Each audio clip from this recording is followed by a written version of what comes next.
There's Like, so Heat many. was good.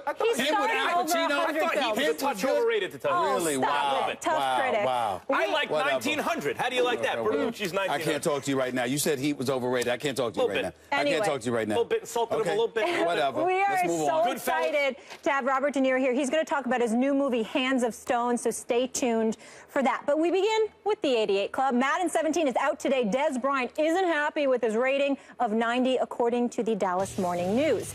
I play Madden. I love Madden. They would do me like that. Oh, my God. That is an insult. Like, why would you do that to me? How much I love y'all. Like, what? Not John Madden, because I love him. It's the developers. So the players are rated in more than 40 different categories and then put into a formula to predict how good they will be. So there are 7 wide receivers, as you can see right here, ahead of Des in the ratings: Alshon, Larry, DeAndre Hopkins, A.J. Green, ODB, Julio Jones, and Antonio. I also want to point out, Max, Des had a concussion yesterday in practice. Is Des underrated? Glad you call him ODB, by the way. I do. I like that. Because of Old Dirty, people don't want to call him ODB. I know, No, but I it's do. excellent. Yes. Of course he's underrated. First of all, if you watch Des Bryant, if he's on the field and a real quarterback is throwing him the ball, one of the reasons, Stephen A., he's so excited about Dak Prescott, because he's sitting there going, boy, if Tony Romo's not on the field, at least another guy, I get behind the defense, he can get me the ball. Because Des will get behind the defense. Even when you cover Des with a top corner, he can still get open. He's kind of always open. And to me, that's what separates the elite receivers from the 1A tier, right? They're like, you know, a bunch of really good receivers in the league. But Antonio Brown and Odell Beckham Jr. and Julio Jones and, yes, Des Bryant, to me, are absolutely tier 1. Even if I put him 4th in that tier, and Cowboys fans put him 1st, of course, because they're Cowboys fans, he is an elite wideout. And to have Larry Fitzgerald ahead of Des Bryant, that's just not common sense. Look, I know Fitzgerald's still a good fantasy receiver, and he's still a really good receiver, and he will be in the conversation for greatest hands in the history of the NFL, and the reports of his demise have been exaggerated over the last several seasons because he's still a really good NFL player, but he's basically a slot receiver. At this point in his career, he's a possession guy. He's running shallow and intermediate routes. He's not getting behind. He's not going, catching these big play catches. He's not a stretch vertical threat. That's just not Fitzgerald anymore. You can't really put him in the same category, let alone rate him ahead of Des Bryant. There's no team in the NFL where if both were available and healthy, they're taking Fitzgerald over Des Bryant at this point. I'll give you someone else. Alshon Jeffrey. Alshon Jeffrey, I would put in tier 1A. I mean, he's an excellent receiver. But again, it's not like Alshon Jeffrey's open no matter what. I know he was targeted more than anyone. Part of that's Brandon Marshall's not on the team anymore. But just the eyeball test. Watch Des. It's qualitatively different even than a guy like Alshon Jeffrey or Demaryius Thomas or Emmanuel Sanders, who are, both, I think, in that upper tier. But you split targets on a team, all of a sudden, people don't perceive you the same way. But to put Fitzgerald, especially, but even also Alshon Jeffrey, ahead of Des Bryant, assuming health, is ridiculous. Des Bryant is an upper-tier, first-tier NFL receiver, and Fitzgerald, who's going to be in the Hall of Fame, I think he deserves to be one day, is simply not that anymore. Antonio Brown, Julio Jones, automatically, to me, are at the top of the list. You look at a DeAndre Hopkins, he deserves some love. Alshon Jeffrey needs to stay healthy. I have a problem with how low Des Bryant is rated. But let's not bloviate about him like he's the man, the myth, the legend. Let's be clear about something here. Obviously, he was hurt.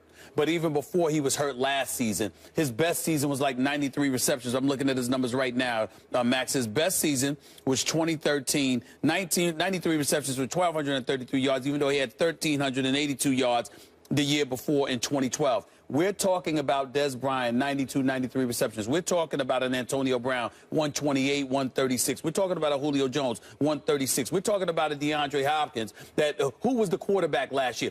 Brian Hoyer was throwing the football for the Houston Texans last year, and Lord knows how many others. The fact of the matter is you can't just look at numbers. You also have to look at potential in terms of what guys could do if indeed they had a quarterback, because when Des Bryant was balling, he always had Tony Romo throwing him the football. Last year was the exception because Tony Romo was pretty much out. They were 1-11 without him. But if you look at Des Bryant, There have been some questions about his route running. There has been some questions about his intelligence on the football field in terms of, a receiver knowing what to do, when to do it, how to do it. I'm not speaking about this because I'm not qualified to judge Des Bryant that way. Let me be clear. But the NFL aficionados who have played the wide receiver position at a Hall of Fame level, whether it's a Chris Carter, whether it's a Jerry Rice, and the list goes on, okay? Or you got primetime Deion Sanders and others. You've got the playmaker Michael Irvin, who absolutely loves Des Bryant. When you listen to people talk about him, there are some questions, and there's an amazing room for growth. They're looking at him right now, and they're saying, excuse me, what could he do? What could he bring to the table? Because there are some things that others have that he's lacking. Great hands. He's got good hands. Does he have great speed? No, he does not. Can he create separation like other guys? No, he cannot. The difference is he can catch the ball in coverage. Even when he's not open, it appears that he's open sometimes because he can go up and get it, and he deserves a lot of credit for that. But at the same time, there are things that he struggles to do. So when we look at it from that perspective, let's also take into consideration this reality. Des Bryant has the luxury of having a massive offensive line, which is clearly the best in football, which made Darren McFadden look like an all-pro. Now you acquire Alfred Morris. You go out and draft Ezekiel Elliott. You're going to be running the football more effectively. Tony Romo is supposed to be healthy enough to quarterback for you. And when you look at it from that perspective, that opens a lot of things up for Des Bryant as well that the others don't have at their disposal, whether it's because of Le'Veon Bell's suspension or the absence of a running game, particularly for the second half of the entire season for Julio Jones, or DeAndre Hopkins pretty much having to do it by his damn self because it's barely a running game because Arian Foster was out last year, and there's no passing game because you don't have a quarterback, and your offensive line was suspect too. All of these things people are working against, Des Bryant doesn't have to work against. So we have to take that into consideration as well when we're judging a wideout. I've got mad love and respect for Des Bryant. When I'm talking about the Cowboys, I'm talking about their delusional, horrible, worst in American history fan base, okay? I'm not talking about the players themselves. But even if I were talking about the players, I certainly would not be talking about Des Bryant. I got mad love and respect for him. But when we talk, it don't sound like he should be top 3. We don't know that yet. Larry Fitzgerald, yes, he moved to...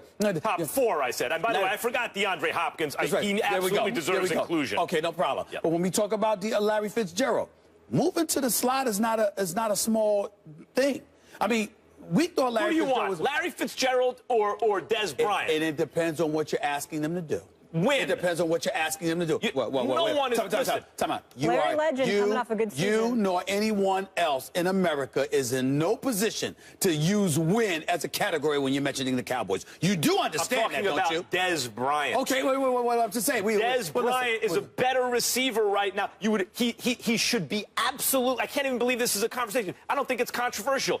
Des Bryant is better than Larry Fitzgerald right now. Larry Fitzgerald was a great top-tier wideout, top 3, top 5 throughout a lot of his career. He's moved into a second phase in his career where he's still retained amazing value because of his hands, et cetera, et cetera. But between Larry Fitzgerald and Des Bryant, who's taking Fitzgerald? No. Nobody's taking Fitzgerald if you're talking about a wideout. But wait a minute. But if you're talking about well, we disagree with it. That's why we're having the discussion about it, because we don't agree with Madden. But let's be clear about something with Larry Fitzgerald. Alshon Jeffrey or Des Bryant? 4 years. Well, don't give me Alshon Jeffrey. Get healthy. Get healthy. Be on the field first, okay? But when we think about, Larry Fitzgerald, let's think about this for a second.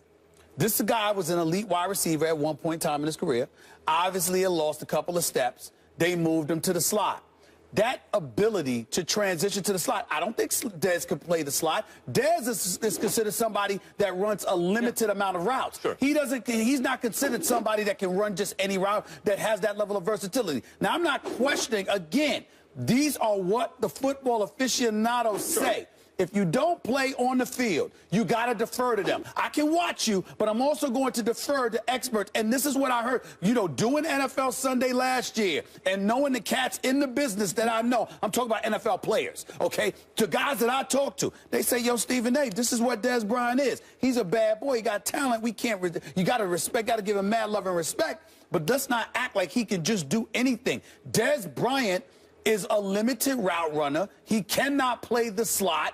And by the way, his durability is now a question mark, which needs to be brought up as well. But to bring up guys, I know we agree about Fitzgerald, but to have him rated ahead of Dez, it's like a guy who can't play corner anymore. He can still play safety very well, but then you got a shutdown corner. Dez is a wideout, is the equivalent of a shutdown corner. Now, sometimes shutdown corners get criticized. Oh, they don't want to tackle guys. I mean, Dion got criticized for that. They don't want to tackle guys. They don't do this. You look at the X's and O's, etc. But the thing they can do, which is cover a guy, they can do at such an elite level, they're still elite. Whatever you want to say about Dez, he is always open, and his ability to That's not true. He's not always open. Because even when he's not open, you can throw the ball in his direction. Chances are he's coming down with it. Well, actually, you can't say chances are, because it's not 128 to 136 receptions. It's 92, 93, 88 receptions. That's number one. Number two, they're running the ball most of the time. Number three, you and I both know Jason Witten is a huge target in the interior. So if you've got him between the seams, okay, and you're throwing the ball to Jason Witten, and you're running the ball effectively, and you've got all day. I mean, Tony Romo can stand back in the pocket, take pictures, call his wife, check on the kids and all of this stuff before he throws a damn pass, because that's how much protection he's getting from that offensive line. Dez Bryant benefits from that. We haven't seen. What I'm asking you to do, Max, is this.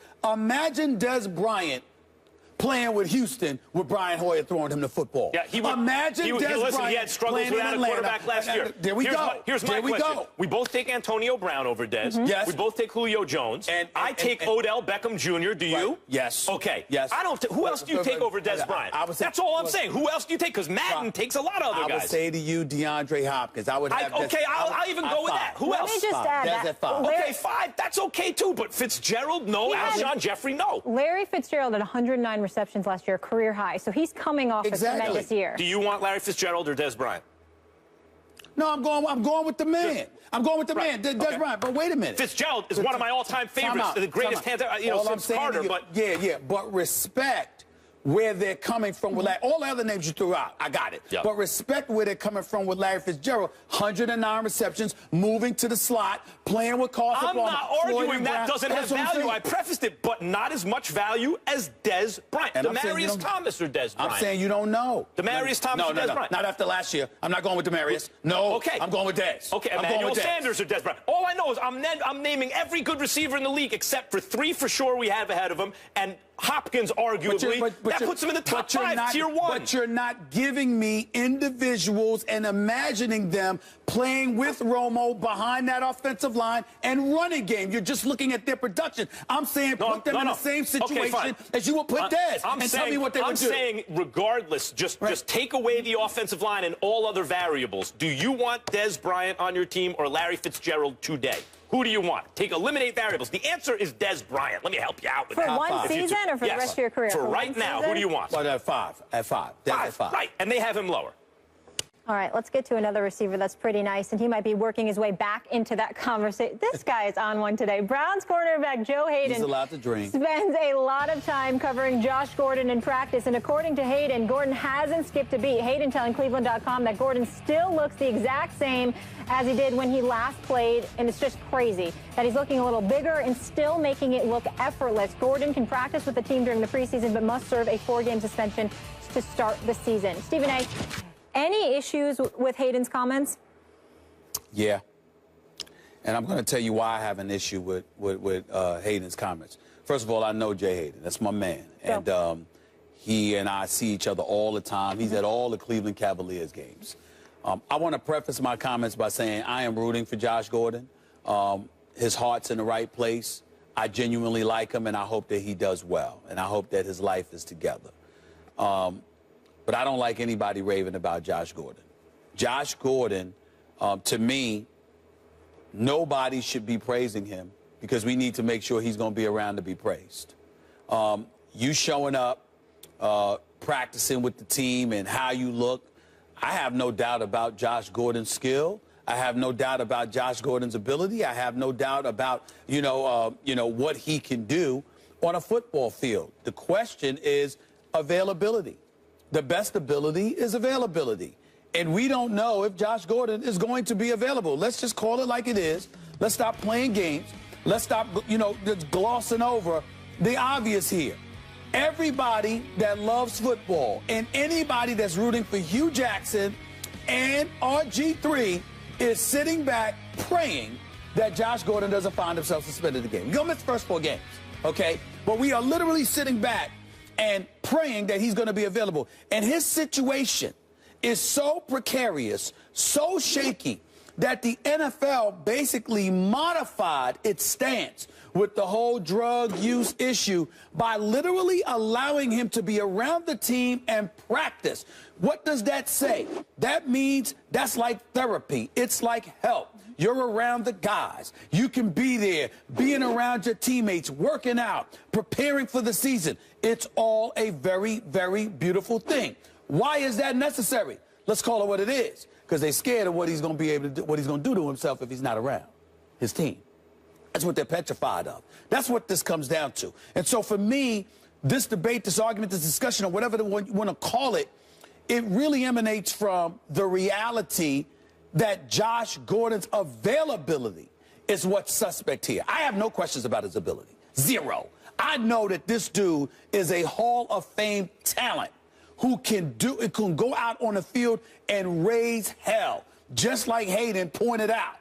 But the reality is that we don't know if he's going to be available. We're talking about what he's going to do if he's available. And I don't recall anybody having a question about Josh Gordon's ability when he's on the field. There's just always a question mark as to whether or not he will be on the field. That is the problem, and I don't like hearing any praise about him. I want him to fly under the radar. I want him to be, I don't want him being talked about. Leave him alone so he can get ready. The hypocrisy. Okay. The utter hypocrisy. Yeah. So let me get this straight. Josh Gordon, who we agree about his talent. I mean, I saw a tweet recently that someone shot back at me saying when Trout and Harper and then Puig came up, you do something in baseball, you do something at a certain age, at a certain level, and you can say, that guy's probably going to make the Hall of Fame if he stays healthy. Now, in football, it's different. You get banged up, injuries are much more common and all that, but Gordon had Hall of Fame talent. We talk about the best beginnings of a receiver's career. You know, there was Randy Moss, and now there's Odell Beckham Jr. Those guys are like out of the gate. We're like, oh my God. But you know what? In between them, there was Josh Gordon. He had that. He was shot out of the box like that. But for you, Stephen A., to sit here and say you don't even want to discuss him because essentially of a self-control problem he has. He is unable to control himself and stay off the weed, as you like to say. And yet, wasn't it you the other day who had praise here on First Take on national television for Vontaze Burfict? Vontaze Burfict, who he was the center of a national story. Can he control himself against Stephen A. Smith's Pittsburgh Steelers in the playoffs? And the answer was no. Even though he'd had so many problems in the past, he gift-wrapped a playoff game based on a lack of impulse control to your Pittsburgh Steelers. They needed 14 yards to kick a field goal. He hands them 15. Yet you have no problem talking about Vontaze Burfict. Same kind of self-control problem. Same kind of detrimental kind of behavior toward the team as a result. Why can we not discuss Josh Gordon, but we can Vontaze Burfict? Stephen A. Smith. That might be the most idiotic thing I've ever heard come out of your mouth. Let me get this straight. Vontaze Burfict plays a football game. He is a resident hitman for the Cincinnati Bengals, penalized on too many occasions, nevertheless, but also has a boatload of company because of a bevy of players who believe the league is too excessive due to the number of rule changes that have been implemented in the sport of football, forcing them to make adjustments to a game they've played all of their life on a fly. So because he goes out there, damn near decapitates Antonio Brown, nevertheless, and stupidly, I might add, no doubt about that. But you're comparing that to a Josh Gordon who some have said is an addict when it comes to drug use? Where's the parallel? Where's the comparison? That makes no sense. It's about hurting your team because of a lack of ability to control yourself. Wait a minute. The sport of football in Vontaze Burfict, you are talking about a controlled level of violence. Yeah. So, again, it gives you the license to be violent, but it draws the line in the sand as to what level of control you're supposed to exercise. And football players every single Sunday dance back and forth between what's acceptable and what's not, according to the eye in the sky, which is the league office, because they don't want to get fined. And you're going to compare that to a dude getting high or a dude getting drunk? Every Sunday they do that. But every Monday through Saturday, they're trying. A lot of them are figuring out how they can smoke weed and get away with it and not violate the substance abuse The point policy. that I'm trying to make to you, without complicating the issue, is that one has absolutely nothing to do with the other. It is. I mean, I'm damn near ready to ask you: are you inebriated with that comparison? It makes I'm about to ask you: did Burfict come across the middle and hit you? The Burfict came across the middle. He should not have done what he did. It was irresponsible on his part, considering the numerous warnings that he had received from the league office. So would you say that's a self-control problem? Is that a self-control problem? I would say that hurt his team. Yes. Oh, okay. But no, because it doesn't stop there. Ladies and gentlemen of the jury. What I am saying is that football is a violent sport. It gives you the license to be violent. It doesn't give you the license to use drugs, let alone abuse them. Well, sure it does. There's drugs prescribed by the league. Stop it. There's no comparison whatsoever. Listen. You know, you need to go back to learning how to dance instead of trying to dance victoriously over that one. You should be drug tested immediately. I disagree with the idea that it's substance abuse if you get caught for weed. I think that's a bad idea. It's even a bad labeling. However, you're right. In Josh Gordon's case, it appears to be substance abuse because even knowing what's on the line, he keeps getting caught. So he is unavailable. That's a good argument against Josh Gordon. He is trying to get help for it. By the way, substance abuse is viewed by some but not all as a disease. Some but not all. However, it still comes down to self-control. Pause.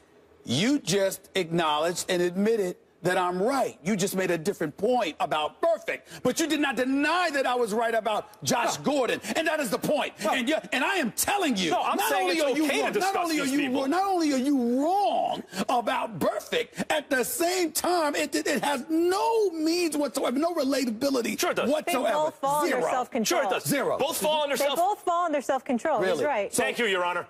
Really? So you want to get into this? Because we can go there. We can go there. I'm the moderator, so I Tell him to approach the bench. The point that I'm trying to make to y'all is this. You can talk self-control all you want to. Does it give you the license to abuse drugs, whether it's weed, alcohol, or other stronger types of drugs? No. Does the NFL give you that? That's what we've been talking about. Or it does to make What you're talking about is you don't think that he should be discussing Josh Gordon because Josh Gordon's unavailable to his team and detrimental, in other words, based on his lack of self-control. And I'm saying you seem to be okay with talking about other players whose behavior is detrimental to the team. Because I'm not scared for them. I'm scared for Josh Gordon. I'm not scared for Burfict at all. All week going into that game. I'm not scared for Burfict at all. All week, the focus on that game was, will Burfict do something stupid? I was on Sports Nation going, no way, there's too much attention to it. There's no way. Last play of the game, they need 14 yards to kick a field goal. Plays over, Burfict hands them 15 because he can't control himself. The same issue that was analyzed all week. And Pac-Man Jones got called for a bogus penalty. That was another 15 yards. I'm not talking about Pac-Man. But the point that I'm trying to make to you is that because of how football is and how stringent they are with their rules, one can make the argument that it was a bit excessive. But at the end of the day, one could also make the argument that a player in a full contact sport would smoke weed instead of take opiates. Burfict, absolutely. I'm not concerned about Burfict at all. I'm looking forward to seeing him back on the field. I'm praying that Gordon makes it there. There's a difference. Looking forward to it? There's a difference. I'm looking forward to it, but I'm wondering whether he's going to get there. I'm not wondering about gentlemen. Burfict. I'm not wondering about right Burfict. Out of the gate. So Gordon's last full season, 2013, he played just 14 games, but still led the league in receiving. Meanwhile, Kobe Bryant may have retired from the NBA, but he is certainly not retired. On to the next one. Kobe announced Monday that he's forming a $100 million media tech and data fund. The venture, which is not open to outside investors, has already invested in 13 companies, according to the Wall Street Journal. Here's some of them, including the Players Tribune, video game designer Scopely, LegalZoom, VIP Kid, a company that provides a North American school experience to children in China, Chinese e-commerce company Alibaba, and apparel t-shirt company Represent. Max, the question is, who is going to be bigger in 5 years, Kobe or LeBron? Good question. Kobe's going to be a mogul, by the way. This guy doesn't do things to fail. And by the way, he's become underrated as a player, Kobe Bryant, because these advanced metrics nowadays that grade all the players, tend to underrate Kobe. I've heard a lot of smart basketball people say he's outside the top 10 all time. That's largely because his ISO game, you know, the ground shifted underneath Kobe's feet as he was playing and made what he did look less valuable. Kobe's one of the 10 greatest players ever. However, in 5 years, LeBron James is a bigger deal. In fact, LeBron James is a bigger deal right now, Stephen A. And that's mostly because he's actually the better player. Not only do the numbers all support that, all of them support that, except for certain counting numbers, which are not really that sophisticated. The sophisticated numbers all support LeBron. But also because of something that I want to talk about called the anxiety of influence. Now, there's a scholar, a Shakespearean especially scholar named Harold Bloom, who talks about the anxiety of influence, and I'll boil it down quickly. Every writer since Shakespeare has anxiety about being compared to Shakespeare. Okay? This is his thesis. Every player since Michael Jordan has anxiety about the comparison to Jordan. In fact, you see 7-footers facing the basket like Kevin Garnett and all these guys. You mean to tell me if Jordan never exists, they're all turning around and facing the basket? I think everyone wanted to be like Mike. And Kobe Bryant can tell you whatever he wants about number 24. 24 was one more than 23. He was aiming to do Jordan better than Jordan. And unlike everyone else, he got so close. He wasn't as good as Jordan, but boy, he was as close as could be. Same position, same height, same demeanor, same game, same moves, same everything. And he was almost as good, but not quite. That was the modern era. If Bird and Magic ushered in the modern era and Jordan was its apex, Kobe still existed as someone in the modern era and was a clone of Jordan. LeBron James represents the first postmodern player, because he was the first guy to come along since Jordan. He wears 23. He's aware of Jordan, everything. I'm not trying to do Jordan. I'm going to do my own thing. I'm a hybrid of Jordan and Magic. I'm a something new. So not only was LeBron James, is LeBron James, by all the numbers, the better player, but his influence on the game will be different because he will stand out as an original, as the first player really in a new era, whereas Kobe, as amazing as he was, one of the top 10 players ever, one of the top 3 non-centers ever, essentially will be overshadowed in history by Jordan, who is the same thing, but first and a little bit better. The answer is LeBron. I disagree with you in this respect. You think that LeBron is separate from Kobe and MJ. I think the thing that has held LeBron back from being even more adulated, even more celebrated, is the fact that he is lumped right into that category with them. When you think about LeBron James, you think about 3 championships, but you primarily also think about 4 NBA Finals losses, even though I don't count 2 of them against him. You think about that loss to the Dallas Mavericks in the NBA Finals when he folded in 4 consecutive fourth quarters of an NBA Finals. And you said, that ain't Kobe, that ain't MJ. You think about Kobe in his prime, he was a killer. You think about MJ in his prime, he was a killer. LeBron James does things the right way. See the difference? There's a different comparison. And that little nuance resonates in the fabric of American sports culture, because when you shove all of this aside in terms of business and being the iconic figure and generating dollars for yourself and building your brand and doing all of these things, LeBron is clearly going to be bigger because he's at a bigger advantage. The advent of social media in the prime of his career, how that's facilitated him doing so many of the things that he does on Facebook, on Twitter, on Instagram and beyond, being able to put your own message out there, to do the things that you do. And you're also doing it at the height of the NBA's, celebrity. They are a global, iconic brand in the world. The NBA is one of the top 2 globalized brands in the world in all of sports, whatever sport you want to pick. LeBron James is a benefactor of that. MJ is one who elevated it to that point. Kobe is one who took it to another level. It was Kobe that was with the crew in 2008 at the games in Beijing, literally talking to them about being businessmen and not just basketball players. It was Kobe whose voice you heard with the NBA lockout when everybody was talking about how the players needed to take less, and Kobe was adamantly opposed to that and refused to take less, like a Tim Duncan and others ultimately did, because he talked about the money that it put in a player's pocket, in an owner's pocket, as opposed to a player. It was Kobe who set merchandise sales records in his last game of his career when he dropped 60 at the Staples Center when I was there in April. It was Kobe who did all of that with Mamba Out, and then you got the T-shirts. So you got Kobe Inc., which he started in 2014. You got this company who he's partnered with an individual with in terms of his investment funds. You've got all of that going on. Kobe Bryant is not going to be bigger than LeBron because LeBron has learned from some of the best and is now taking it to another level at the time that it is right to do so. Whereas in Kobe's case, he's defying odds, elevating himself to another level, and fighting for the time, figuratively speaking, off the court with the things that he is doing, which is a sensational thing on his part. Stephen A., even internationally, though, you don't think Kobe will be bigger than LeBron? Well, I think Kobe has his portfolio is. Well, let me say this to you: he has the. I'm not saying that those aren't extraordinary things. I'm saying we don't know all the things that LeBron James is doing. We don't know all the things that LeBron James plans on doing, and LeBron James is still current because he is a player. Kobe, where he comes in and he resonates exponentially. Kobe speaks 3 languages fluently. Kobe sits up there and does interviews in Spanish. Kobe speaks Italian. Kobe goes to he's doing business in China and encourages other players to do all of these things. So these are the kind of things that he brings to the table. In the end, what I'm saying is, if you want to say that LeBron James is going to be bigger, it's because LeBron James is still current because he's playing. He's still current because he's a champion, and he can learn from a pathway that has been set for him and elevate it to another level. I also think part of this, and we don't pay enough attention to it, because it starts to kind of seep out into the general culture, is how good you were. That actually has an effect. And if you talk about starting with Jordan, you know, once Jordan was gone, it was Olajuwon for a couple of years only, but then the next real figure was Shaq. Then it was Kobe, and then LeBron. But Kobe's reign, when Shaq started to tail off, and then, yeah, he was better than Duncan, but Duncan had his adherents. Unlike, you know, like when Jordan was at his best, it was Jordan. When Shaq was at his best, everyone said Shaq.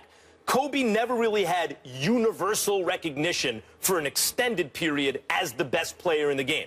Kobe also, in his 5 championships, was arguably, and probably you win that argument, the second best player on 3 of the 5 championships. LeBron James was so clearly the best player on either team for so many of those championships, always on his team, that he should have won MVP 2 years ago on a losing team. We have to go.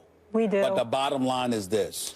There was a 5-year period, and in the midst of those 5 years, there was no doubt who the best player in the game was, and it was Kobe Bryant. I think there was a doubt from LeBron, actually, pretty early on. He can doubt all he wants to. He's smoking something, too. Because during that period... I agree. In retrospect, it wasn't, but that influences the way people think about you. We got to go to break because we're talking about guys arguably the greatest at their craft, and we have a guy joining us who is arguably the greatest at his craft. The one, the only, I can't believe it, Robert De Niro here in the flesh on First Take in Bristol, Connecticut. So fired up to talk to him about his new movie, Hands of Stone. That is next.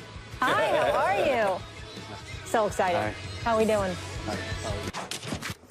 Our next guest, he's the definition of an A-lister, an Academy Award-winning actor who starred in over 100 films, including Hands of Stone, which is in theaters this Friday, where he plays Roberto Duran's legendary trainer, Ray Arcel. We welcome Robert De Niro to the show, and it is such an honor to have you here. You have no idea. Thank you so much. Or something. I know, seriously. So thank you so much for coming up to Bristol. Robert, what drew you to this project? Well, I met Jonathan. He wanted to do the story. I liked him. I saw the movie he had done before, and I just got involved, and that was it. You know, and it took a long time to get the movie made because it was supposed to be done in Puerto Rico with money from the Middle East, and that all fell through. So then I said, why don't you just call the Panamanian, get in touch with the Panamanian government, tell them you have Duran behind the project, let them get some well-to-do Panamanians, give them tax breaks, and let them put money into da-da-da. So that's what they did, and that's how it should have been, really. The location, the whole thing, the actual gym where Duran trained, Edgar Ramirez trained there, and we shot scenes there. So and it's unique. I mean, so we were lucky that we went in that direction. What was the hook of Ray Arcel, the character of Ray Arcel, for you? Well, he wasn't the usual trainer. He was more like an intellectual. He was more cerebral. He had heart, but I mean, he was just a guy who I met him once, maybe twice, when I was working on Raging Bull, and I was impressed with the way he just carried himself, the whole thing. It was not like, not, as I say, like a typical trainer that I've seen. And he had over 20 champions, and so it was something that I wanted to do. You know? Easy to decide that. You know. I'm looking at your career, and it's amazing. I've always obviously been an incredible fan, and you've been acting since the early 60s, for crying out loud. I'm wondering what keeps you going, what excites you in this day and age about doing what you do? I enjoy, you know, sometimes at the beginning you don't want to get up to speed, but I felt that way 30 years ago with certain movies, and then once I'm in it. You know, you're in it. You want the thing to be as good as it can be, the scene, and so that's it. Is there anything that you pinpoint from your acting at this stage and point in your career that you say, this is why I get up and do this every day? This is what do you find most enjoyable about what you're doing right now? Well, if the scene is well written, or even if it's well conceived, and we're working it through, even if all the dialogue is not totally written out yet, and the director understands that, it's, you know, and the nicest thing is to see that the scene ultimately works after you've shot it and it's been put together, and then even nicer is that the movie has some semblance of working, and so on. So. And I liked, Jonathan has a way of, we would shoot scenes through the dialogue, and then he'd let the camera just keep rolling, and we would just sort of add stuff. But that's kind of like a gravy situation, and something could come out of that, which would be good. And it gives you a certain freedom, and you can always cut it out or use a part of it. What do you think it is about you that, I mean, I remember a movie with Meryl Streep, I think it was called Falling in Love. Yes. But, and Bertolucci's 1900, you weren't playing tough guys in those movies. No. So it's not that you only play tough guys, but a lot of the roles that you're most well known for are tough guys. Raging Bull, Goodfellas, Godfather Part 2. What is it, Once Upon a Time in America? What is it about you, do you think, that gets you cast as or leads you to those roles even? I don't know. I mean, I guess in some ways I do them well with zest, but they're fun to do. I like them. We're doing a similar movie, like Scorsese and I, based on a book called I Heard You Paint Houses. I mean, now it's titled The Irishman. I don't know what it'll finally be titled as. But again, it's that world, but it's a world that I like doing from time to time. And, Robert, I don't know if you know this, but you have an actor sitting right next to you. Lord. I know. He's starring in soap. He hasn't made it to blockbuster films yet. Please don't do this but to me. He is at soap operas, General Hospital. He He's has acted a in recurring movies, role. We just want to show you a little bit of a clip of this and okay. kind of get your thoughts here, if you could break it down, because Stephen A. has really embraced this new career path. If you could just see this right here. Oh, Lord. It's Stephen A. as Brick. We don't have the sound of it, but if you could just, even just looking at the body language expressions, what is it? What exactly are you playing? I don't need that. I'm playing a character by the name of Brick. I'm a surveillance expert for the mob, Mr. De Niro. Any tips? That's what Any I tips am. for him? I don't know why we don't have the sound, but that's neither here nor there. I'm glad we don't, because it would give me more room to be critiqued. I don't need any more. I don't need any more room, sir. Trust me on that. He's still looking. You don't have to look. No, he's going to help you. He wants to see you succeed. Oh, in my this career. goodness. Oh, my goodness. well, it looks pretty good to me. You know?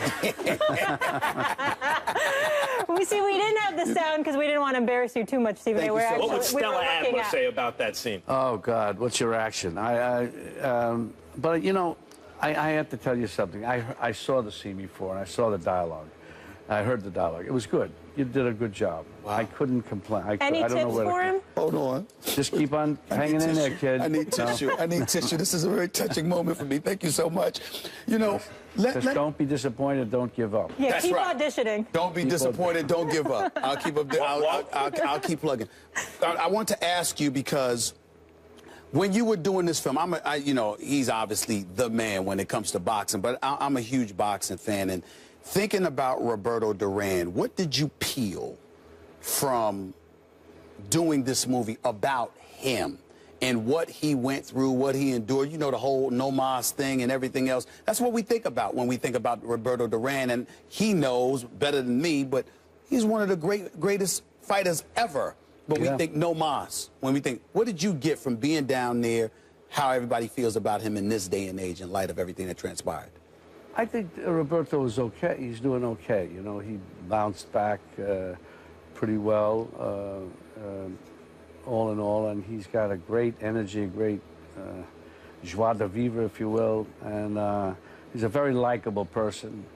And you know, it was something that happened, unfortunate as it was, but you know, his life, I think, has been full, and everybody still respects him as a great fighter.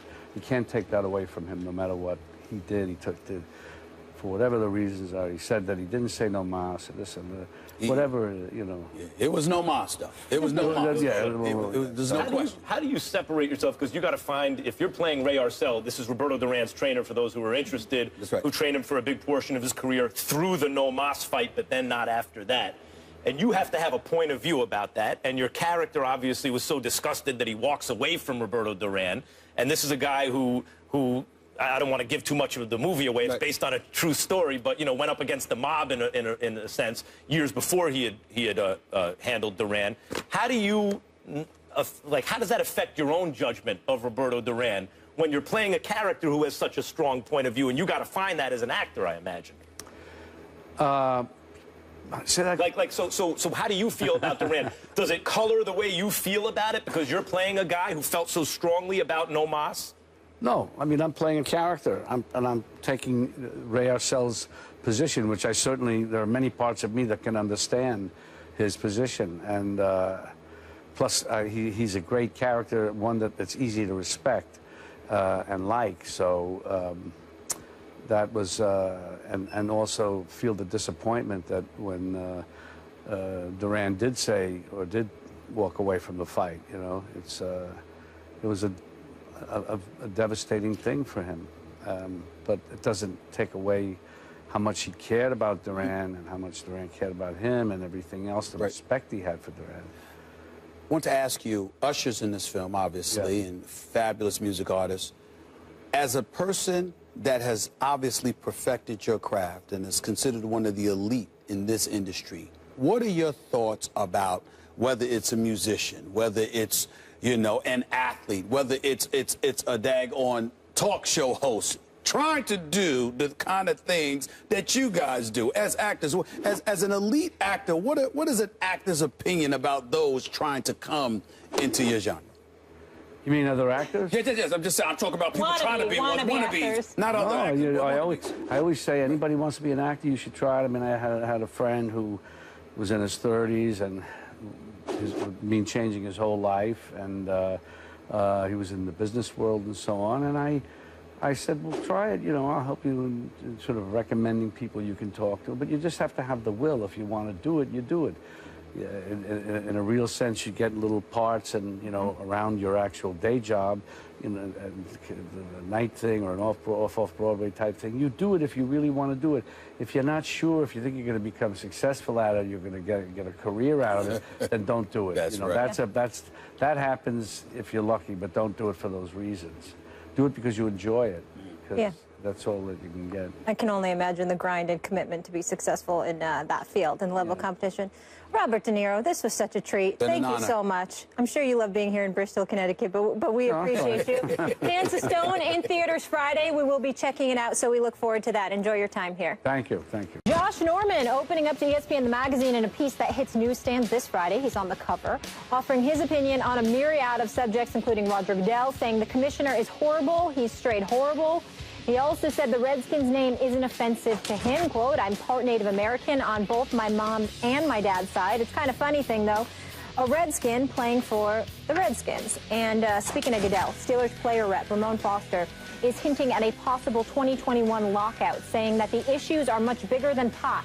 Insurance, post-career care, and revenue are more pressing, which means the players must be willing to sit games in 2021. Foster is urging players to save money now in preparation for a lockout over the collective bargaining agreement that will expire after the 2020 season. The Bus, Jerome Bettis in the house. Always good to see you.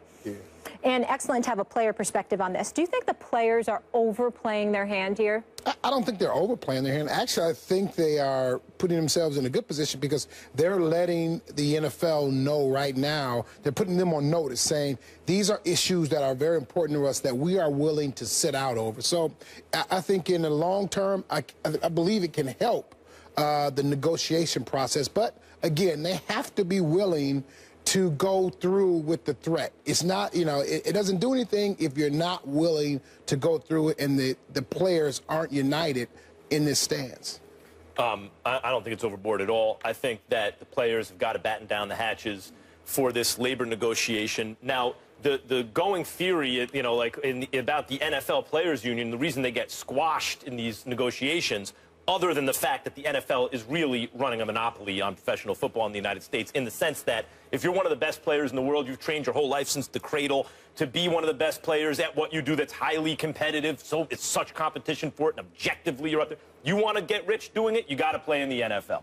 But there's also this idea that it is a, you know, with no guaranteed contracts, et cetera, or very few guaranteed, a real substantial portion of the contract, that it's a largely African-American league, and that the labor union, as a result of the idea of from a culture of poverty, you get conspicuous consumption, et cetera, is not going to have the resources or the will to battle with the owners. Now, in the first place, Marcellus Wiley, my former broadcast partner on Sports Nation and on the radio, opened my eyes to the idea that while conspicuous consumption is frequently brought up as it relates to African-American NFL players, in fact, there's also the issue of having to take a generation out of poverty with you when you get your money. But for various reasons, the idea is that given the short nature of the careers, the lack of guarantees, et cetera, and the kind of ethnic makeup of the league, that the league just won't, the Players Association won't have the will to fight the owners. This is a step in the right direction. First of all, what's a step in the right direction? That they're battening down the hatches, that they're supposed to be saving for this labor fight, that Josh Norman is saying, hey, get ready 2021, like we're getting ready to, we may have to not get paid for a while. That is absolutely a step in the right direction.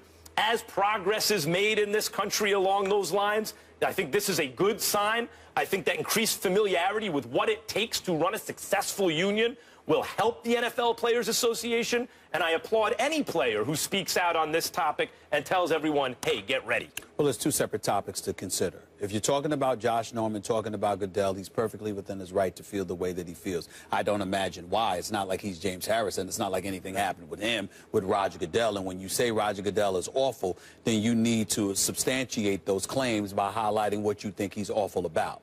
But he does have the right to say it. Josh Norman is a name in this game. He just got a huge contract, which I believe he deserved. We move forward from there.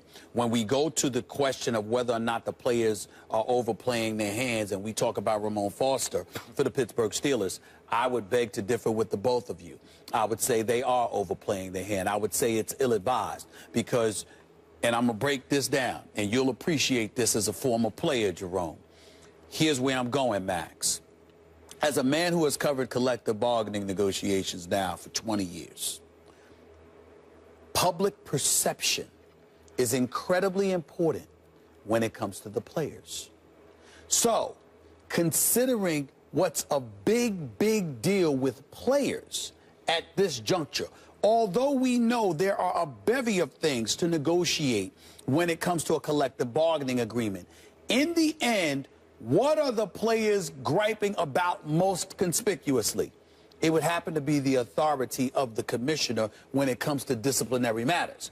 When you bring up the word discipline or disciplinary, well, what are we talking about? Behavior. And when you bring up behavior, who are we talking about? It damn sure ain't the owners. So see what I'm saying?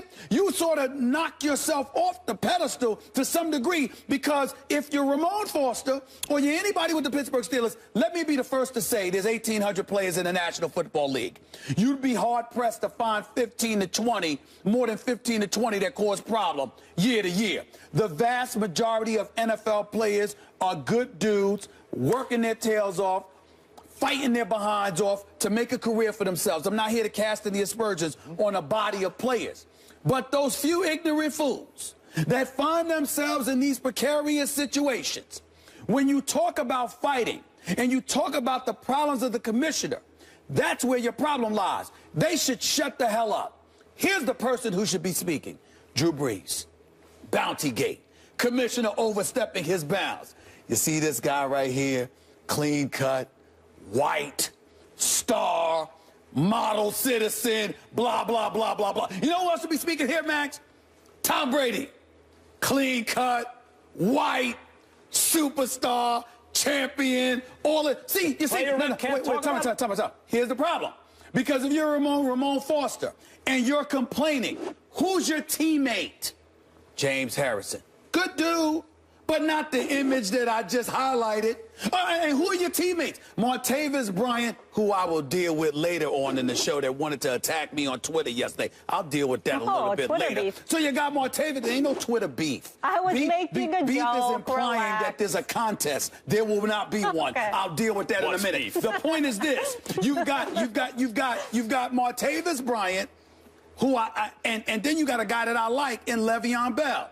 So when we're talking discipline and we're talking behavioral issues, who people going to think about? They ain't going to think about the Bountygate. They might think a little bit about the Deflategate, but you know that when they think about it, they're going to look at the league, they're going to look at its demographics, and then they're going to look at the problems they're talking about they mind being disciplined for. You won't have the support, and you certainly won't have the deeper pockets. And as a result, I just think it's ill-advised for them to make this a public argument. Well, but let me stop you there. Sure. There was never, ever a mention of the authority from the commissioner. Obviously, that was from the standpoint of the collective bargaining agreement, it was agreed to. Yes. All right? They feel he's overstepped his bounds, but they cannot argue that it was agreed to. The points that he's bringing up are issues that have not been agreed to. So in terms of insurance, when you speak of insurance, these are issues that players have after 5 years, you get no insurance. That is a huge issue because now the players aren't, they're playing the game. They don't realize what happens when they retire. So now they're being brought up to speed on that. So these are some issues that he's speaking of that needs to be addressed. And these are deal breakers. That's the point that he's trying to make. That's and fair. so he's not necessarily talking about that because what you got to understand is from a player perspective, I'm not going to fight for guys that are screwing up. Okay? If you're screwing up, you're screwing up. Now, I will fight for the integrity of the commissioner's control. Now, you can't do some of these things. Now, I'll argue that fact, and I may put that in the collective bargaining agreement. But, I get that, but Jerome, what he's speaking of are some issues that are different. But here's what's unfair about your argument. You're speaking from an insider's... Well, let me finish. I'm just speaking from what he said. That's where I'm going. Wait, my point. I'm going there. You're speaking from a position of knowledge because you know him, you know what the players feel, you know what they want to address. I'm saying on the outside and looking in, you and I both know that both the players and the owners volley back and forth in terms of trying to win the battle in the court of public opinion when you're talking about a lockout as opposed to a strike. So what I am saying is, from a public perception standpoint, is right as you are about the bare substance of what the argument may be. Also, and ultimately, what you're going after is the authority of the commissioner on disciplinary matters, because that's what we hear players griping about. It's why you hear Josh Norman call the commissioner horrible, just horrible. It's why you saw James Harrison going off. It's why you see these things. And but I'm he's saying, bringing light to different issues. But I'm saying because of that, understand, you might get those other matters addressed, and that's fair. But what they act as if their primary issue is, which is the disciplinary power of the commissioner, you're not going to win that. I don't think that's what I'm saying. I don't think that is the primary issue. He's saying it's much bigger than disciplinary power. He's saying insurance, post-career care, and revenue, which, by the way, the general public will be broadly sympathetic to that when they hear, they want post-career care. They want stuff like that, so he's making it public. I'm saying y'all are right. They will win that. But that issue that they ultimately after as well, they will not get that. Okay, that's what I'm saying. But I bet you they'll sacrifice discipline for post-career care and insurance. And by the way, and revenue. And they'll have the support of it. They'll have the support of the public. But listen, more importantly, you have to understand from the player's perspective. The last time they were locked out, it was deemed as though it was the player's fault. So now what they're doing, they're trying to get the public to see now ahead of time, 5 years early. Then you better make sure. Then you better make sure that it's not us. And telling the union, right? And telling the union, stop spending money. Right. You better put some money aside for a rainy day. How about that? Absolutely. Who's been saying that? Who's been saying that for months? Who? That would be me. Stop spending the players' money onto. Why are you so mad at Foster then? He's saying it. No. He's not saying that about his own union. Not nearly enough. They're spending too much of the players' money on nonsense. Oh, no. I'm talking about but he's talking personal about the finance. players. We gotta he's talking about the players, and he wants to make sure everybody's batting down the hatches so they understand the significance of what's I agree with him on that. But also trying to gain a little bit of that public trust in that, hey, the owners are taking advantage of us. We need to change this. Okay. Jerome, thank you for your perspective on this. Making some time. We'll see you later on Live. Yeah. Losing his voice. Well, Kevin Durant said his time in Rio with Team USA provided a needed escape from the criticism he's received after leaving the Thunder to sign with the Warriors. He told The Vertical. Katie said that playing for his country helped to flip his script and change his role from villain to hero. He went on to say, "It was therapy for me after making a big change in my life. It made my life easier. I knew a backlash was coming. It was definitely different for me, but to come here in an environment where people accepted me and didn't care about anything except being my buddy, that's what I needed." Stephen A., what do those comments say about Kevin Durant? It says that he needed therapy. That's what it says.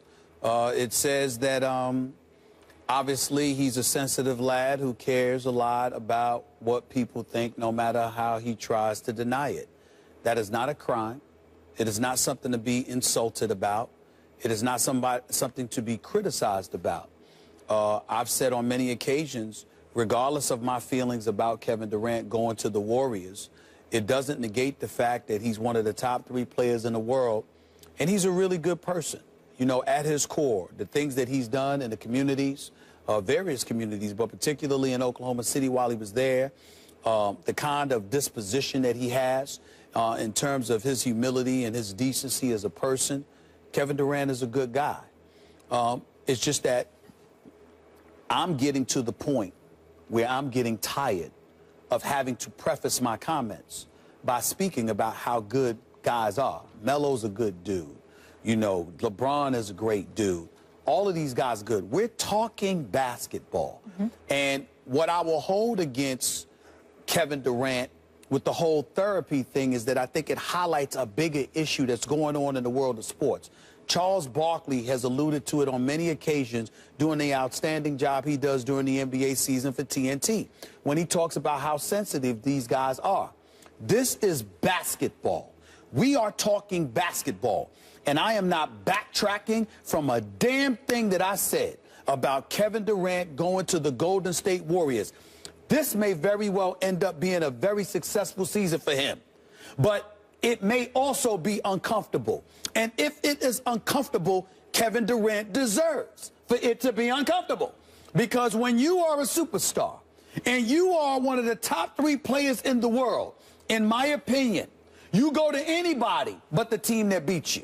It's one of the things that I got into it with his crew when I argued with them about my position because I called it the weakest move I had ever seen by a superstar. It had nothing to do with him leaving Oklahoma City.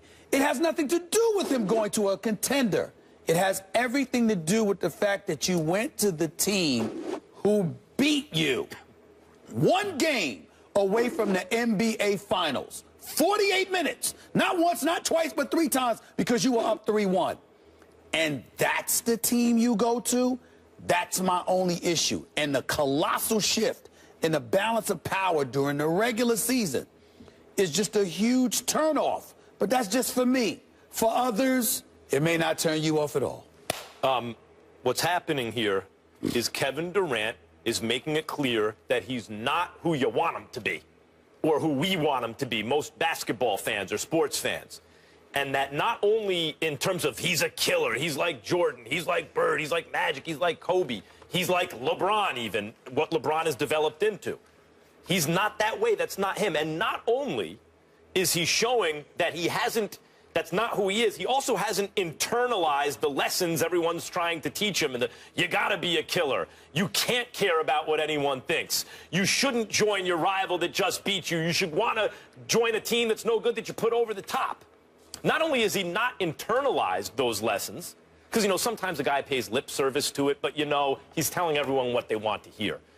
Not only is he not doing that, he is making it explicit that he rejects those lessons, that he thinks either he's an exception to the rule, can win a championship without it, or that's just not important to him. This is not who he is, and he's going to be honest about it. And the irony for him, of course, now is, were he simply to put on a mad face about losing and jump through all the hoops we want him to jump through, then even the fact that he joined the Warriors, he would escape some of the criticism. But the fact that he won't put on an act, he will be criticized, additionally. That's the way it works. We want people to be honest, but when they are honest, if what they're honest about, if who they really are isn't who we wish they were, they will be criticized. So here Kevin Durant is being honest about who he is, and he will receive criticism for it. He's going to receive criticism for it, and it is what it is. He shouldn't care. He should just go out there and perform. Just understand that if the Golden State Warriors win, unless Kevin Durant is averaging 40 or 50 and carrying the Golden State Warriors on his back, even though collectively they will be seen as champions, he's going to be looked upon a bit differently than Steph Curry and Klay Thompson and Draymond Green and Andre Iguodala and those boys. He's not going to be viewed as the same because he jumped on the gravy train as opposed to being a part of a process that built that gravy train. Now, that doesn't take anything away from Kevin Durant's greatness. He is one of the top 3 players on the planet. He could be on my team any day of the week. He is a superstar. There is nothing wrong with Golden State going after him. There is nothing wrong with Steve Kerr and Bob Myers and all of those guys supporting him being there, or the players wanting him to be there. If I were the Golden State Warriors, I would want him too. The issue is that, again, it's not just that you went to the team that beat you. How about when they beat you? If you went to them and you lost to them in the first round, that would be different. My God, you were up 3-1 on them. You lost a 3-1 lead in the Western Conference Finals. People are looking at Kevin Durant and saying, damn, he threw game. I mean, he didn't throw it. I mean, they just said he choked in Game 6. That's what they're saying. And he wasn't aggressive enough in Game 7. And then let's take some of the other stuff, if we want to be real about it and talk basketball here, because we're talking basketball. Look at the game. Remember, Max, I was standing courtside. I'm right there. The game, the final buzzer hadn't even sounded, Molly and Max. And Russell Westbrook is disgusted. And he's walking to the locker room. Yeah, respectful and all of that stuff. But he got the hell out of there as quick as he possibly could. Kevin Durant on the floor hugging everybody and wishing them well and all of this other stuff. In our minds, did you know that you were going there then? I mean, because at certain points watching you play, it damn sure looked like you knew you wanted to be there. I mean, you just didn't seem to have the tenacity and the aggression to go after Golden State the way that we would like a superstar to do that. It's not that you need to be Jordan. It's not that you need to be Kobe. There were killers that existed. Larry Bird was a killer before them. Isaiah Thomas was a killer before them. There were plenty of killers in the NBA. Sure. It's just that the makeup of a champion is evident. And when you see that it is lacking, it resonates. That's all we're saying. And that's why I don't think when you say, like, he's not going to get the same credit as Steph or Iguodala or Draymond or any of those guys, I don't think that's who he's ultimately got to worry about getting credit next to. Because ultimately, his own talent has elevated him to the point where he will be or should be compared to the guys you just mentioned. You mentioned before, like Bird and Isaiah, before Magic and Kobe, the killers. Magic Johnson, who's a killer with a smile. Today, LeBron James, because Kevin Durant's talent suggests Larry Bird and LeBron James 1, Larry Bird 2 at the position. Kevin Durant should be in the mix, but if he wins a championship even now with Golden State, as you mentioned, unless it's totally obvious that he's the best player and he's the reason they're winning, he simply will not get that LeBron or Bird credit. You're going to look at one of the top 3 players on the planet. Arguably, actually not arguably, undisputably, one of the greatest talents we have ever seen in NBA history. You're going to look at him, even if he wins a championship, and you're going to have a raised eyebrow because he jumped on a wagon. It's just that simple. There's no other way to slice it. That's not me. You know, I'm just caught. We're talking basketball. This is how we talk basketball. This is what we do. And those are the comments he wanted to get away from. So now he's back in the States, but we're going to leave it there. Coming up, moving on, though, Stephen A's friend, he's back in the news. And, of course, we're talking about one Timmy Tebow. A source is telling our Jerry Krasnick that Tebow will hold a workout in Los Angeles on August 30th for over 20 Major League Baseball teams. Max, what was the first thing that went through your beautiful mind? Oh, the beautiful mind. Your beautiful mind when you heard this? That it's great that he's trying out for teams, but he's doing it in the wrong sport. Tim Tebow should be trying out for NFL teams right now, Stephen A. There are a couple of teams that could use him. The 49ers, for example, they got a poor man's Colin Kaepernick and Tim Tebow, and if Kaepernick's issue is a dead arm, or if that's a code word for an injury or whatever it is that's keeping him off the field, or that he can't rally the locker room and rally the troops because he asked out, and what you need is a poor man's Tim Tebow who can rally the troops and inspire the locker room. Excuse me, poor man's Kaepernick. That's Tim Tebow. And how about the Denver Broncos, who are looking to start Simeon in the preseason because Sanchez ain't hacking it, because they have a rookie that they don't want to start?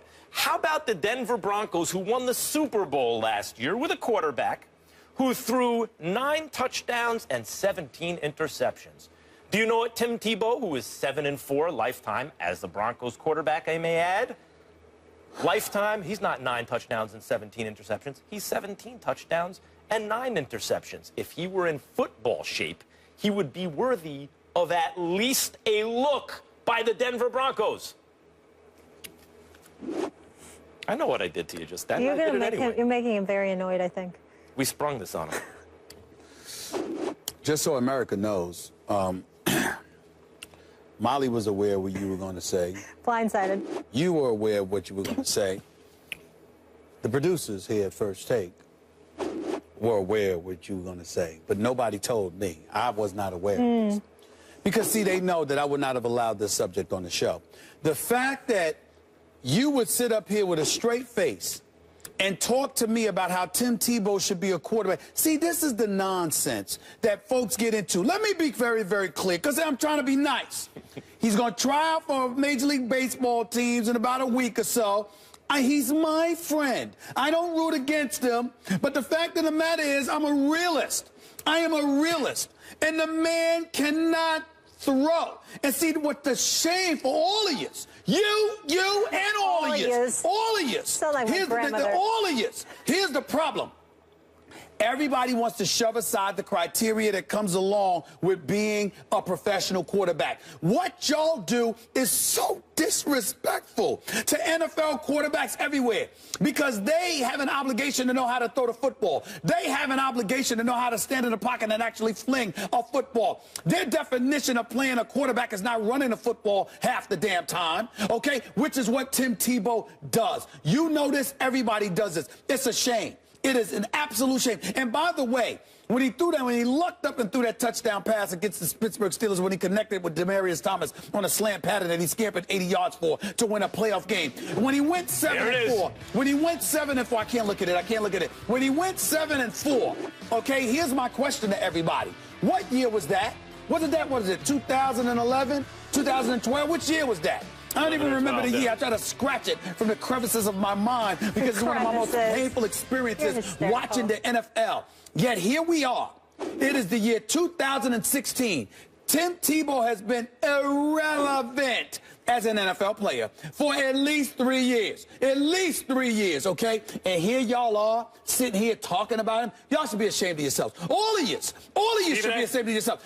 Listen, I'm upset that he's going to even have eyeballs watching him perform and try out for Major League Baseball, because I don't think we should do our show there. I don't think no we won't. Yes, let's go on the road. Y'all are more than welcome Tuesday, August to come. 30th from LA. Max and I'll do the show. I got plenty of reasons to be in LA. I promise you I wouldn't be there for that. I would not show up for Tim Tebow to try out for Major League Baseball. I want to say something about Tim Tebow now, and I want to address your specific points about him. He went 7-4, and I understand in the NFL, it's okay, you did that, that's great, and you talk about lucked up and threw the pass and won a playoff game, by the way, but okay.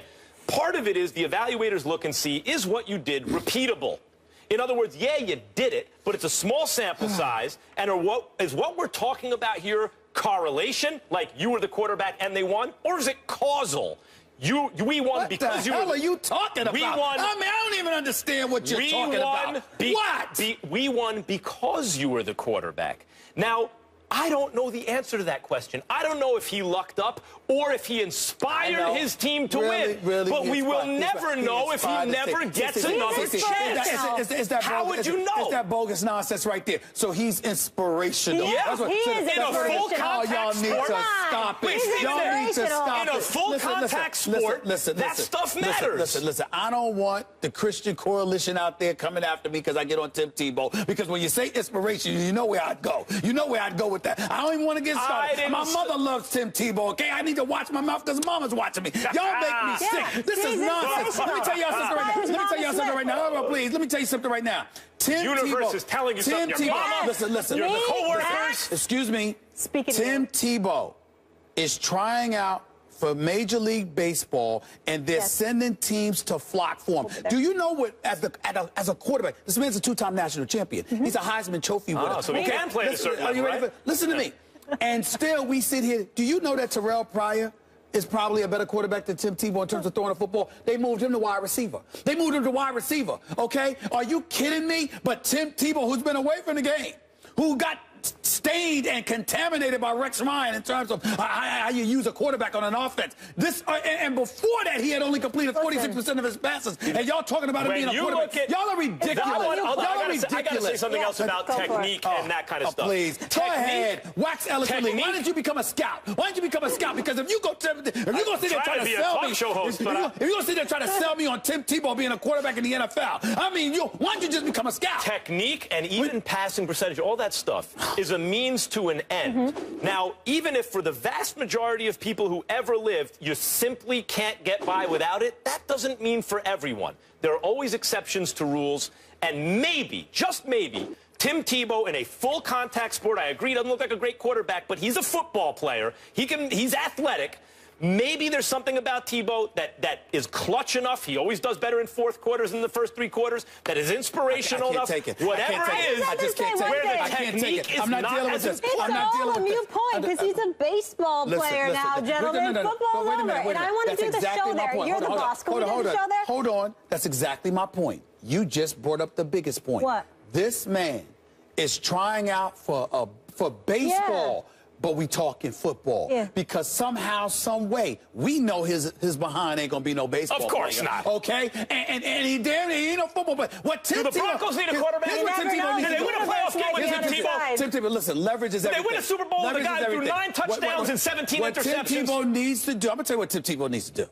Tim Tebow needs to recognize that he does a damn good job being an analyst for the SEC with ESPN, and he need to bring his butt back here and work on weekends covering college football for this network. That's what Tim Tebow needs to do. That's what Tim Tebow needs to do, okay? What Tim Tebow doesn't need to be doing is trying to be a quarterback, and he damn sure don't need to be trying to play baseball. That's what he needs to do. I'm going to give you two numbers. Right. 17 and 9. Which one do you wish you were touchdowns, and which ones do you wish were interceptions? 17 and 9. That's Tebow as a Bronco in his career. 17 touchdowns, 9 interceptions. Last year they won the Super Bowl with Peyton, 9 touchdowns, 17 interceptions. I would take Peyton Manning on crutches in the pocket before I take Tim Tebow. Yeah, me too, but he's retired. Stop. What size do you want your baseball jersey? Please, you can say whatever you want. Y'all go ahead. Y'all go out there and do Tim Tebow in L.A. I'll be chilling out having dinner. I got plenty of stuff to do in L.A. It won't be a Tebow Friday. I promise you that. We're going to L.A. We made something happen. Bye. Oh, you're coming. Bye. You're coming out. I'm not going. I'm not going. Why? To watch him strike out? Oh, you'll come because you want to come for other reasons. Madden thinks so. We'll react to that when we come back here on First Take. We're a little out of control today. Madden 17 was released today. Earlier, we discussed our issues with the wide receiver ratings. Now we want to focus on those quarterbacks. Aaron Rodgers, Stephen A. will be very pleased, received the best rating, a 96, while Cam and Tom Brady are tied for the second spot with a 94, followed by Big Ben at 4, Russell Wilson rounding out the top 5. Max, is Cam a top 3 quarterback in the NFL right now? Oh, the question is the top 1 quarterback, because a poll of his peers, of NFL players, said that they thought he was the best football player in the world. So I think it's still Aaron Rodgers until proven otherwise. I think if Cam would have jumped on that fumble, and somehow come back to win that game, that's a big if. That's assuming a lot. I don't think he would have won the game. But if he did, he'd already taken that crown from Rodgers. But he's clearly a Tier 1 quarterback, along with Rodgers, Brady. They got it right, more or less. You can quibble with the order. Breeze, Roethlisberger.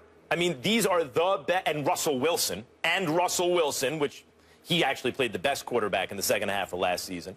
But Cam Newton was a one-man band last year. The best, I mean, think about the offense for a second. We know they have a great defense.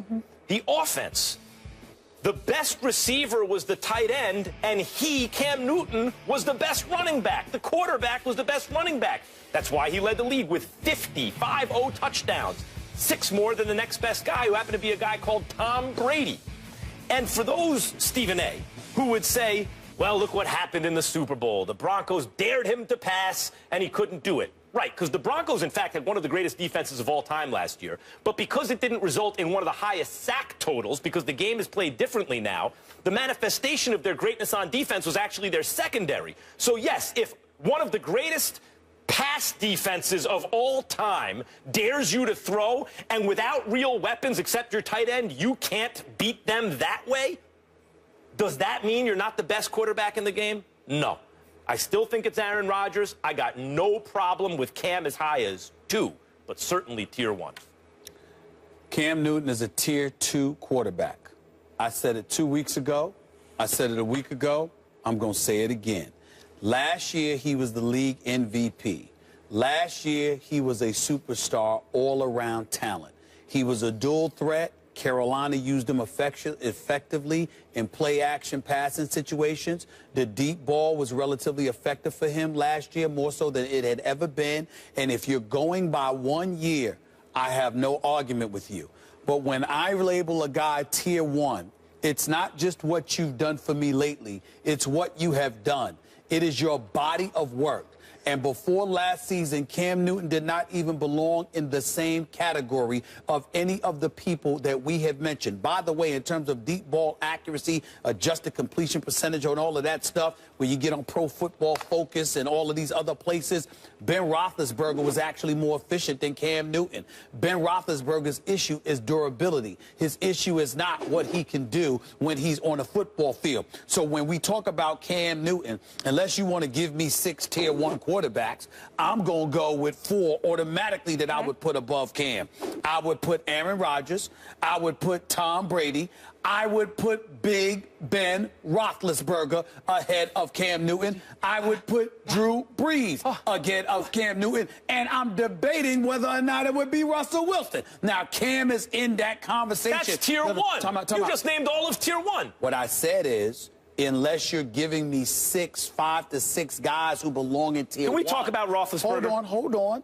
Unless you're giving me 5 to 6 guys who are Tier 1, I'm separating like the top 3 or 4. I'm categorizing it from the standpoint that I don't believe that Cam Newton comes before Big Ben.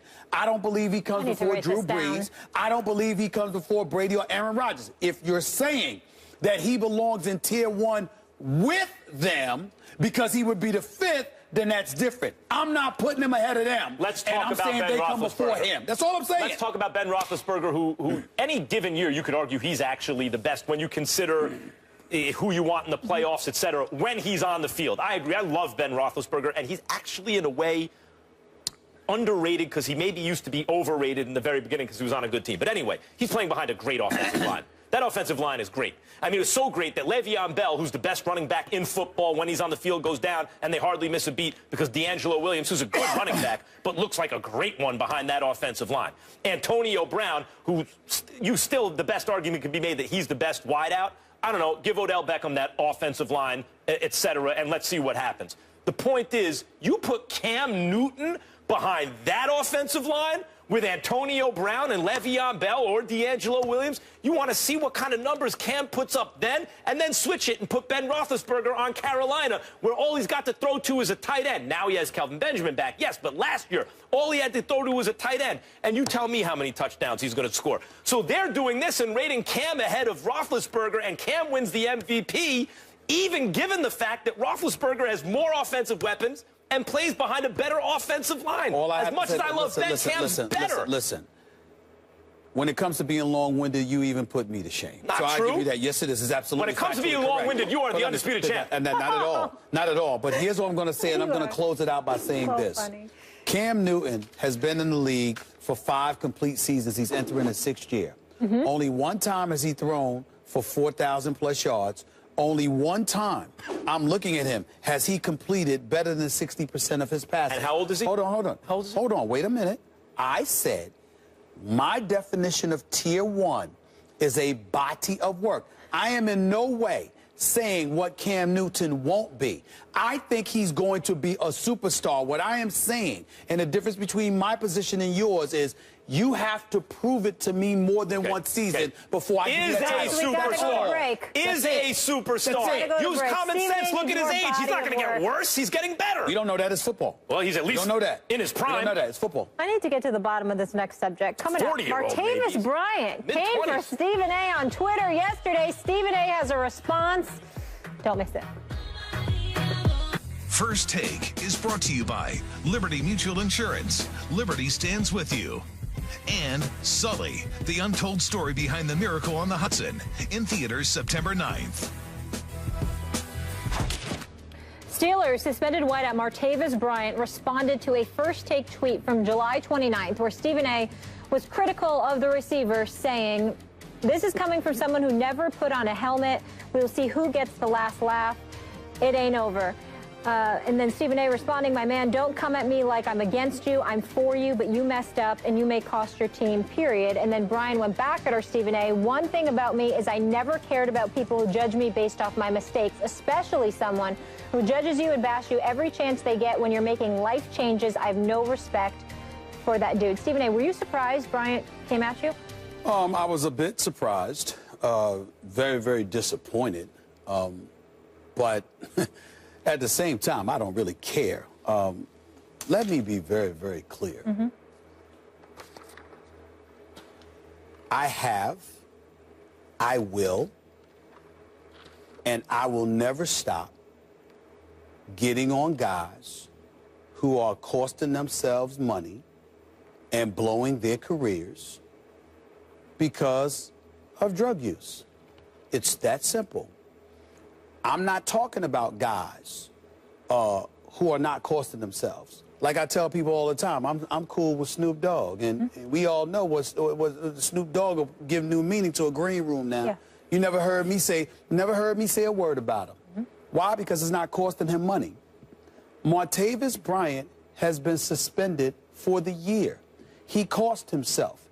And you can sit up there and say you don't care about me. Fine. It's okay. You care about Mike Tomlin? You care about your teammates? You care about those Pittsburgh Steelers fans? All of whom support you. This wasn't the first time he was suspended. That's why you're going for the year. Because you're a multiple-time offender. And once again, you make mistakes and you're pointing the finger at somebody else because they're highlighting the consequences and the ramifications of your actions. Instead of thinking about me coming at you, think about what you need to do to get yourself better. We were at the Steelers camp. Am I lying when I say some people were sitting up there looking at him like, why is he in California rehabilitating? Why isn't he somewhere else? Is that the place that you want to go to rehabilitate? These are questions that people have. And so I wish him nothing but the best. I am not rooting against Martavis Bryant. I hope to God that he gets his act together and he comes back on the field and he helps the Steelers win a championship. But this is on you, bro. This ain't on me.